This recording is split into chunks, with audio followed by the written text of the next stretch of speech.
Car मी स्नेहिल शिवाजी संध्याकाळचे 6 वाजता आहेत आणि आपण पाहत आहात साम टीव्ही आणि या बातमीपत्राच्या सुरुवातीलाच सगळ्यात मोठी आणि महत्त्वाची बातमी माजी मंत्री धनंजय मुंडे यांनी वाल्मिक कराडच्या एन्काउंटरची सुपारी दिली होती असा धक्कादायक आरोप रणजित कासलेंनी केलेला आहे। धनंजय मुंडेंनाच वाल्मिक कराड नको होता असं देखील कासलेचं म्हणणं आहे। पोलिसांनी मला पकडून दाखवावं असं खुलं चॅलेंजही या कासलेनं पोलीस खात्याला दिलेलं आहे। दरम्यान बीड मधल्या एका अॅट्रॉसिटीच्या गुन्ह्यात रणजित कासले फरार आहे आणि यावेळेस त्याने एक मोठा दावा केलेला आहे। एन्काउंटर कुणी करण्याचा प्रयत्न केला आणि कुणी केला स्पष्ट सांगतो। आज असाही गुन्हा दाखल झालाय ते धनंजय मुंडेंनाच नको होते वाल्मिक कराड, कारण त्यांची काही अंडी पिल्ली ते बाहेर काढणार होते आणि त्यांचा संबंध आला असता 302 मध्ये आणि आज ते आरोपी झाले असते किंवा होणारी नाही। कदाचित त्यांना खूप सपोर्ट आहे आपले महाराष्ट्राचे गृहमंत्री आणि सीएम फडणवीस साहेबांचा सपोर्ट आहे। ते होणारी नाही। त्यांना महाराष्ट्र पोलिसांना ओपन चॅलेंज देतो की त्यांनी मला पकडून दाखवा। मित्रांनो, मी सायबर मध्ये काम केलेलं आहे आणि 20 वर्ष पोलीस डिपार्टमेंट मध्ये काम केलेलं आहे। तर किती टीम पाठवू द्या, 3 नाही 4 नाही 10 टीम पाठवू द्या, मी भेटणार नाही। मी रोज 2 गाड्या चेंज करतो, इथून पुढे 2 कार्ड, 2 मोबाईल, 2 IMEI सगळे चेंज करणार, 2 स्टेट बदलणार इथून पुढे। तर मित्रांनो, मला पकडून दाखवायचा प्रयत्न या गव्हर्नमेंटने करायचा आणि मग बघायचं। दरम्यान वाल्मिक कराडला मारून टाकण्याचा प्लॅन होता असा दावा संजय राऊतांनी केलेला आहे। निलंबित पोलीस अधिकारी रणजित कासलेंच्या आरोपांची चौकशी झाली पाहिजे असं देखील राऊत म्हणाले। त्यांचं असे म्हणणं आहे की त्या संदर्भातली मी पोलीस डायरीमध्ये नोंद केलेली आहे। ते जे निलंबित अधिकारी आहेत त्यांचं असंही स्टेटमेंट आहे की हे जे तुम्ही सांगताय की मला एन्काउंटर करण्याच्या सूचना होत्या, पण याची चौकशी होणं गरजेचं आहे। म्हणजे वाल्मिक कराडचं काम संपल्यावर त्याला मारायचं असं एक प्लान दिसत आहे मला, आणि ते कोण याच्या मागे होते हे लोकांसमोर यायला पाहिजे। आणि आता बातमी आहे सिंधुदुर्गमधून। सिद्धिविनायक उर्फ प्रकाश बिडवलकर हत्येप्रकरणी 4 आरोपींना अटक करण्यात आलेली आहे। 2 वर्षांपूर्वी बिडवलकरचं अपहरण करून त्याची हत्या झाली होती।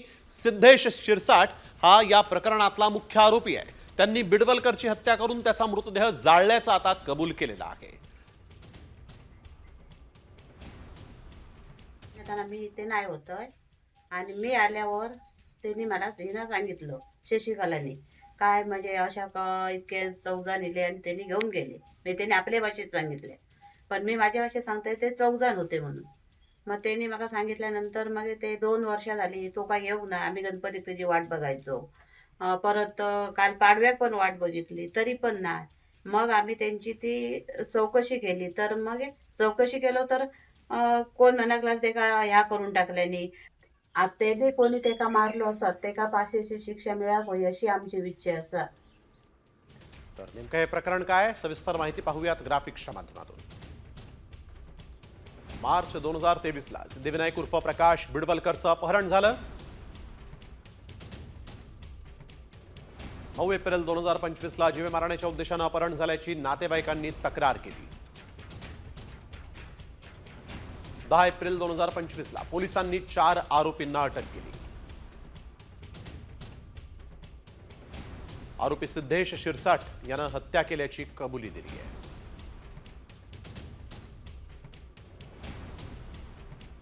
पक्याचा मृतदेह सातारड्यातल्या जंगलामध्ये जाळला, हाडं तेरेखोल नदीमध्ये फेकली असं त्यानं सांगितलंय। तर सिंधुदुर्ग जिल्ह्यातील परिस्थिती ही बीडपेक्षा गंभीर आहे असा आरोप माजी आमदार वैभव नाईकांनी केला। कुडाळमधील एका तरुणाची फक्त 22,000 रुपयांसाठी हत्या झाल्याचा आरोप वैभव नाईकांनी केलेला आहे। हत्या करणारा आरोपी हा शिंदे गटाचा पदाधिकारी असून त्याला स्थानिक आमदार निलेश राणे वाचवत असल्याचा आरोप वैभव नाईकांनी केला। तर आरोपी वैभव नाईकांचा कार्यकर्ता होता। वैभव नाईक यांचीच पोलिसांनी चौकशी करावी अशी मागणी आमदार निलेश राणेंनी केलेली आहे।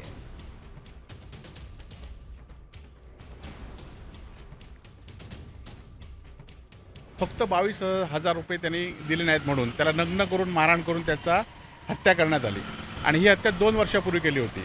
आणि त्याच दरम्यान जे मुख्य आरोपी आहेत सिद्धेश शिरसाट हे शिंदे सेनेमध्ये प्रवेश केला आणि कालच्या लोकसभा विधानसभा निवडणुकीमध्ये 2 वर्षामध्ये हा खून पसला पाहिजे म्हणून तो तिथले स्थानिक आमदार सध्याचे निलेश राणे यांच्याबरोबर कार्यरत होता, आज पण कार्यरत होता आणि त्याला ते वाचवण्याचा प्रयत्न करत आहेत. सिंधुदुर्ग जिल्ह्यातल्या पोलिसांना ह्या सिद्धेश शिरसाटला वाचवण्यासाठी कोणते फोन आलेत याचीसुद्धा तपासणी राज्याच्या गृहमंत्र्यांनी माननीय देवेंद्र फडणवीस मुख्यमंत्री यांनी केली पाहिजे.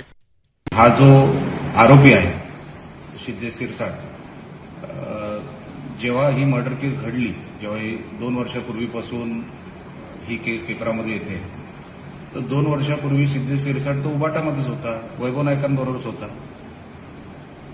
उलटा वैभव नाईकांनी सांगितलं पाहिजे बॉडी कुठे आहे. पोलिसांनी डायरेक्ट वैभव नाईकांनाच इंट्रॉगेशनमध्ये घेऊन त्यांनाच विचारलं पाहिजे, तुम्हाला तुमच्याबरोबर असणारा माणूस, तुमच्या आश्रयाखाली असणारा माणूस, तुम्हाला त्याचे सगळे धंदे माहिती, तुम्हाला ते सगळे व्यापार माहिती, तुमच्याबरोबर कितीतरी फोटो आहेत, ते आता मी जेव्हा पत्रकार परिषद घेईन तेव्हा ते सगळे खुलासे करीनच. वळूया पुढील बातमीकडे. शिवप्रतिष्ठानचे संस्थापक संभाजी भिडे यांच्यावर कुत्र्यानं हल्ला केलेला आहे. कुत्र्यानं हल्ला करत त्यांना जखमी केलेला आहे. गुरुजींच्या पायालाच यावेळेस कुत्र्यानं चावा घेऊन जखमी केला आहे. शासकीय रुग्णालयामध्ये संभाजी भिडेंवर उपचार करण्यात आले. रात्री 11च्या सुमारास जेवणाचा कार्यक्रम आटपून घरी जात असताना कुत्र्यानं त्यांच्यावर हल्ला केला आणि त्यांना चावा घेऊन जखमी केला. यानंतर त्यांच्यावर शासकीय रुग्णालयामध्ये उपचार करण्यात आलेले आहेत.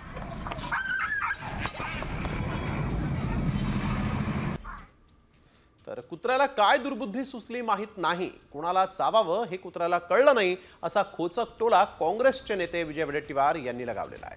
तर माझ्या शहरात देखील कुत्रे वाढले आहेत, अशी प्रतिक्रिया आमदार जितेंद्र आव्हाडांनी दिली आहे. काय ते कुत्र्याला दुर्बुद्धी सुचली, कुणाला चावावं हे कुत्र्याला कळलं नाही याचं वाईट वाटतं. कुत्रा हा खरं म्हणजे प्रामाणिक असतो. या प्रामाणिक कुत्र्यांनी का असा राग धरला आणि का राग काढला याचा या संदर्भात खरं तर SIT वगैरे लावून चौकशी केली पाहिजे. माझ्या शहरातील कुत्रे खूप वाढलेत. ते आता कोणाला चावल्यानंतर ते साफ करतील काय माहित नाही मला. म्हणजे कुत्रा कोणाला चावल्याशिवाय आणि तोही महत्त्वाच्या माणसाला चावल्याशिवाय कुत्रे काय उचलले जात नाहीत. आता महत्त्वाच्या माणसाला ते चावावेत असे आपण देवाकडे प्रार्थना करूया, म्हणजे सर्वसामान्यांना न्याय मिळेल. या सरकारमध्ये कुत्राही मोठ्याला चावला तर पकडला जातो. हे सरकारचं म्हणजे कार्य करण्याची पद्धत चांगली आहे. तर आपण बघतोय संभाजी भिडे यांना कुत्र्यानं चावा घेत जखमी केलेला आहे आणि त्यानंतर मात्र जितेंद्र आव्हाड आणि वडेट्टीवार यांनी या सगळ्या प्रकरणावरून टोले आणलेले आहेत.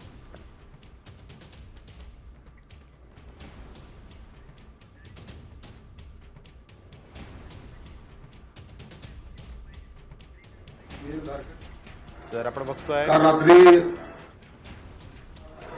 अंगावर एका कुत्र्यानं पायाला चावा घेतला. थोडंसं लागलेलं आहे गुरुजींच्या पायाला. लगेच प्राथमिक उपचार घेऊन त्यांना घरी डिस्चार्ज मिळालेला आहे. आणि आज वेगवेगळ्या मीडियावर वेगवेगळ्या विषय गाजत आहे, त्याच्यावर हल्ला झाला, अमुक झाला, तमुक झाला, असं कोणत्याही प्रकारे घटना घडलेली नाही आहे. अगदी कमी स्वरूपात कुत्र्यानं चावा घेतलेला आहे, त्याच्यावर उपचार झालेला आहे आणि गुरुजी अतिशय सुखरूप आहेत. आज सकाळी व्यायाम केलेले आहेत आणि दैनंदिन रुटीन त्यांचं चाललेलं आहे. त्यामुळे कुठल्याही धारकऱ्याने कुठल्याही अफवेवर विश्वास ठेवू नये. श्री शिवप्रतिष्ठान हिंदुस्थानचं मी एक धारकरी आहे. काल रात्री भिडेगुरूंच्या अंगावर एका कुत्र्यानं पायाला चावा घेतला. थोडंसं लागलेलं आहे गुरुजींच्या पायाला. लगेच प्राथमिक उपचार घेऊन त्यांना घरी डिस्चार्ज मिळालेला आहे. आणि आज वेगवेगळ्या मीडियावर वेगवेगळ्या विषय गाजत आहे, त्याच्यावर हल्ला झाला, अमुक झाला, तमुक झाला, असं कोणत्याही प्रकारे घटना घडलेली नाही आहे. अगदी दरम्यान आपण बघतोय की भिडेंना कुत्रा चावला आणि त्यानंतर मात्र सांगलीत भटक्या कुत्र्यांना पकडण्याची मोहीम वेगात सुरू झाली. ज्या ठिकाणी संभाजी भिडेंना कुत्र्यानं चावा घेऊन जखमी केलं त्याच परिसरात महापालिकेनं कुत्रे पकडण्याची मोहीम राबवलेली आहे. शहरातल्या विविध भागात देखील आता महापालिकेकडून कुत्रे पकडण्याच्या कारवाईला सुरुवात झालेली आहे. जिथं संभाजी भिडेंवर कुत्र्यांनी हल्ला केला तिथंच कुत्रे पकडण्याची मोहीम आता राबवण्यात आली. जी भटकी कुत्री आहे त्या पकडण्याची मोहीम चालू आहे आमची. त्याचप्रमाणे जी कुत्री पकडली जातात तर त्यांची नसबंदी करणे आणि त्याचे लसीकरण करण्याचे काम या ठिकाणी आम्ही करत आहोत. ज्या ज्या ठिकाणी अशा पद्धतीच्या काही तक्रारी असल्यास तर मी या निमित्ताने नागरिकांना आवाहन करतो की आपल्या ठिकाणी जर काही भटकी कुत्री असतील तर तात्काळ आपण महापालिकेशी संपर्क साधावा. या ठिकाणी तात्काळ ती कुत्री पकडली जातील आणि त्यांची नसबंदी करून त्यांचे लसीकरण करण्याचे काम महापालिका प्रशासनामार्फत आम्ही करत आहोत. बातमी साम टीव्हीच्या इम्पॅक्टची आहे. नागपूर शिक्षक भरती घोटाळ्याची मुख्यमंत्री देवेंद्र फडणवीसांनी गंभीर दखल घेतलेली आहे. मुख्यमंत्र्यांनी या प्रकरणात प्रशासनाला कठोर कारवाईचे आदेश दिल्याचं कळतंय आणि त्यानंतर या प्रकरणात चौकशीसाठी सदर पोलिसांचाच एक पथक जे आहे ते विभागीय शिक्षण उपसंचालक नागपूर यांच्या कार्यालयात दाखल झालेलं आहे.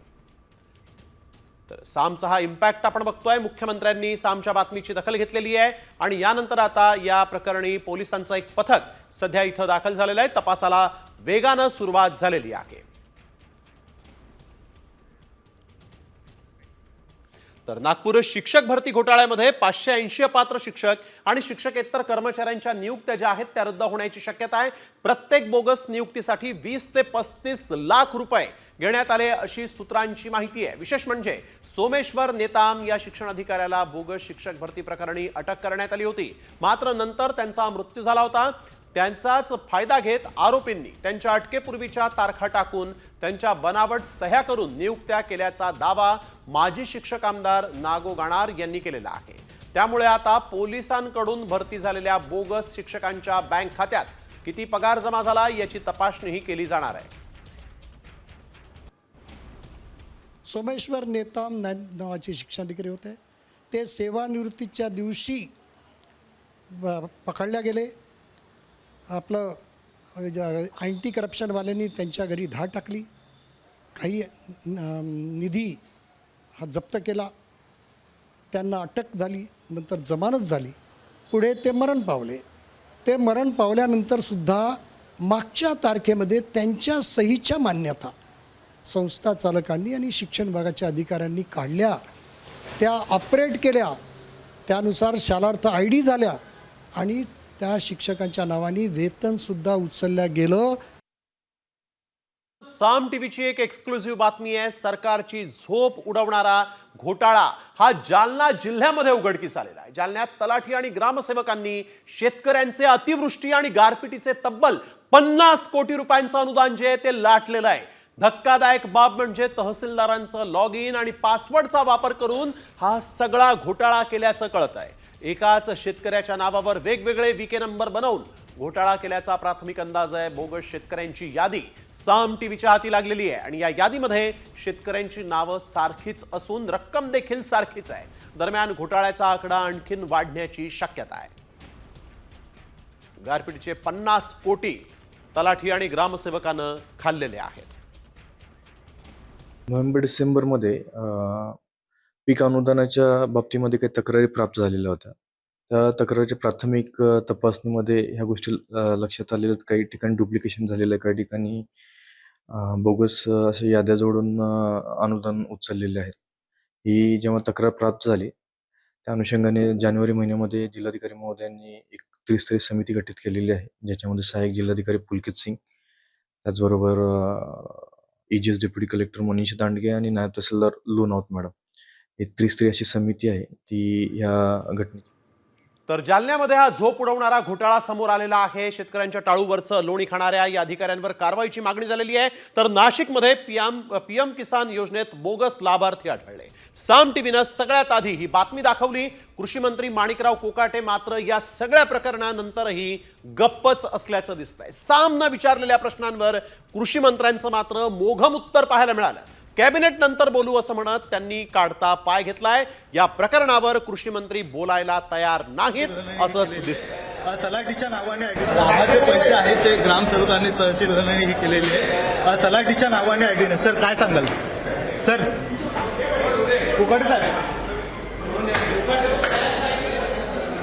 शेतकऱ्यांचे पैसे लागले. सर चला बाहेर झालं नंतर मी सांगतो मग थोड्या वेळ माझं कॅबिनेट संपलं. तर वळूया पुढील बातमीकडे. लाडकी बहीण योजनेसंदर्भात एक मोठी अपडेट समोर आलेली आहे. राज्यात 8 लाख लाडक्या बहिणींना दरमहा 1500 रुपयांच्या ऐवजी 500 रुपयेच मिळणार आहेत. सरकारनं केलेल्या छाननीमध्ये 8 लाख महिलांना नमो शेतकरी योजनेअंतर्गत 1000चा सन्मान निधी मिळत आहे. नमो शेतकरी योजनेचा लाभ घेत असल्यामुळे लाडकी बहीण योजनेच्या हप्त्यात कपात केली जाणार आहे. नमो शेतकरी सन्मान योजना असो, संजय गांधी निराधार योजना असो, लाडकी बहीण योजना असो, या सर्व योजनेच्या लाभार्थ्याला टप्प्याटप्प्याने जे वचने सरकारने निवडणुकीच्या पूर्वी महाराष्ट्राच्या जनतेला दिली होती ते वचने पूर्ण करण्याच्या दृष्टीने शासन प्रयत्न करेल आणि त्या सर्व वचनाची पूर्तता करेल. राज्यामध्ये 8 लाख लाडक्या बहिणींना 500 रुपये देण्याच्या निर्णयावरून विरोधकांनी पुन्हा एकदा सरकारवर जोरदार हल्लाबोल केलाय. मतांची किंमत आता 500 वर आली आहे, उद्या ती 0 होईल असा टोला संजय राऊत यांनी लगावला. तर महिलांना 500 रुपये देणाऱ्या सरकारची कीव येतेय असा हल्लाबोल आमदार विजय वडेट्टीवार यांनी लगावलाय. ज्या लाडका बहिणींकडून 1500 रुपयांच्या बदल्यात मतं विकत घेतली तर त्या मतांची किंमत आता 500 वरती आलेली आहे, उद्या ती 0 वरती येईल. या राज्याची आर्थिक परिस्थिती अत्यंत गंभीर आहे, पण हे राज्य चालवणं आर्थिकदृष्ट्या आता सोपं राहिलेलं नाही. याचं कारण गेल्या 3.5 वर्षामध्ये या राज्याची आर्थिक शिस्त पूर्णपणे बिघडली. त्यावेळेस ही योजना लागू केली त्यावेळेस सरकारची बुद्धी भ्रष्ट झाली होती का? सरकारची बुद्धीला लकवा मारला होता का? महिलांना 1,500 ऐवजी 500 रुपये देत असताना यांच्या दूरदृष्टीची कीव यावी लागते, यांच्या विचाराची कीव करावीशी वाटते. अरे ज्यांना निराधारांना जर 1,500 रुपये मिळत असतील सरकारकडून, राज्य आणि केंद्राकडून, तर तुम्हाला तिथेही खुपतं आणि दुखतं आणि त्यांना मात्र 500 रुपये देण्यासाठी तुम्ही वरून 500 रुपये देताय कारण 1,000 रुपये सरकारकडून मिळतात म्हणून. हे फार दुर्दैव आहे. तर देशातील शेतकऱ्यांसाठी एक चांगली बातमी असून यंदा सरासरीपेक्षा जास्त पाऊस पडण्याची शक्यता वर्तवण्यात आली आहे. भारतीय हवामान खात्यानं देशामध्ये 105% पाऊस पडणार असल्याचा अंदाज व्यक्त केलेला आहे. यंदा मान्सूनवर अल निनोचा धोका नसल्यानं देशात चांगला पाऊस पडणार आहे असं हवामान खात्यानं सांगितलेलं आहे. तर पाहूयात हवामान विभागानं नेमका काय अंदाज व्यक्त केला आहे. देशामध्ये यंदा सरासरीच्या 105% पाऊस पडणार. यंदा मान्सूनवर अल निनोचा धोका नसल्यानं चांगला पाऊस पडेल. मान्सून 1 जूनला केरळच्या किनाऱ्यावर धडकणार. त्यानंतर 7 ते 8 दिवसांनी मान्सून मुंबईच्या किनाऱ्यावर धडकण्याचा अंदाज आहे. मान्सूनचा पहिला अंदाज पावसाळ्याच्या तोंडावर आणखीन एक अंदाज येणार आहे. तर विदर्भ, मध्य महाराष्ट्रासह मराठवाड्यामध्ये अवकाळी पावसाची शक्यता आहे. धाराशिव, लातूर, नांदेडमध्ये पावसाचा इशारा देण्यात आलेला आहे. तर दुसरीकडे विदर्भाच्या काही भागांमध्ये विजांसह अवकाळीचा अंदाज व्यक्त करण्यात आला आहे. दरम्यान पावसाला पोषक हवामान आणि ढगाळ वातावरणामुळे राज्याच्या कमाल तापमानात चढ उतार सुरूच आहे. दुपारी उन्हाच्या झळा आणि रात्री उकाडा मात्र कायम आहे.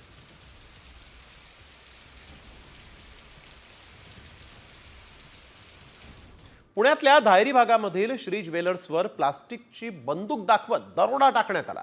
दरोडेखोरांनी ज्वेलर्स मालकाला खेळण्यातील बंदुकीचा धाक दाखवत 20 ते 25 तोळं सोनं लुटून नेलंय आणि या प्रकरणी पोलिसात तक्रार दाखल करण्यात आली असून दरोडेखोरांचा शोध सुरू आहे. चक्क प्लास्टिकची बंदूक दाखवून या ज्वेलर्सला लुटण्यात आलेलं आहे. 25 तोळं सोनं लुटून तिथून दरोडेखोर पसार झालेले आहेत. प्लास्टिकच्या बंदुकीनं यावेळेस या ज्वेलर्सला लुटण्यात आलाय. आंतरराष्ट्रीय कुस्तीपंच नितीश काबलिये यांना 3 वर्षांसाठी निलंबित करण्यात आलेला आहे. पृथ्वीराज मोहोळ आणि शिवराज राक्षेच्या कुस्ती सामन्याच्या वेळेस चुकीचा निर्णय दिल्याचा ठपका त्यांच्यावर ठेवण्यात आला आहे. महाराष्ट्र राज्य कुस्तीगीर संघाच्या वतीनं काबलियांवर कारवाई करण्यात आलेली आहे आणि याच सामन्यानंतर शिवराज राक्षेनं काबलियांना लाथ मारली होती. 67व्या महाराष्ट्र केसरी कुस्ती अंतिम सामन्यातील निर्णयावरून ही कारवाई करण्यात आलेली आहे.